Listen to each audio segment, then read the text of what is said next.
ಇವತ್ತು ಬಹಳ ಆರ್ಥಿಕ ಪರಿಸ್ಥಿತಿ ಅವ್ರದ್ದು ಕೆಟ್ಟೋಗಿದೆ. ಯಾಕಂದ್ರೆ ಈ ಪ್ರಾಮಿಸ್ ಗ್ಯಾರಂಟಿ ಕೊಟ್ಟಿದ್ದಾರೆ, ಅದರಿಂದ ಹೋಗ್ತಾ ಇದೆ ಎಲ್ಲ. ಹಣ ಎಲ್ಲೆಲ್ಲಿ ಬರಕ್ಕೆ ಸಾಧ್ಯ ಇದೆ ಅಲ್ಲಿ ಜಾಸ್ತಿ ಮಾಡ್ತಾ ಇದ್ದಾರೆ. ಇದರಿಂದ ಅವ್ರದ್ದು ಆರ್ಥಿಕ ಸಮಸ್ಯೆ ಬಹಳ ದೊಡ್ಡದಾಗಿದೆ.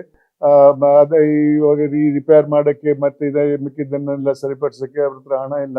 ಅದಕ್ಕಾಗಿ ಬೇರೆ ಬೇರೆ ಕಾರಣಗಳನ್ನು ಕೊಡ್ತಾ ಇದ್ದಾರೆ. ಆ ಕಾರಣಗಳು ಕಾನೂನಿನಲ್ಲಿ ಎಕ್ಸೆಪ್ಟ್ ಮಾಡಕ್ಕೆ ಸಾಧ್ಯವೇ ಇಲ್ಲ.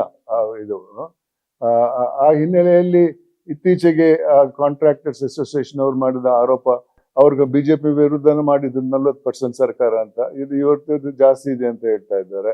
ಇವ್ರು ಹೇಳ್ತಾರೆ ಸುಮಾರು 2 ವರ್ಷ ಆಯ್ತು ನಮ್ಮ ಬಿಲ್ಗಳನ್ನ ಕೊಟ್ಟಿಲ್ಲ ಅಂತಾರೆ. ಮತ್ತೆ ಅವ್ರು ಹೆಂಗ್ ಕೆಲಸ ಮಾಡ್ತಾರೆ?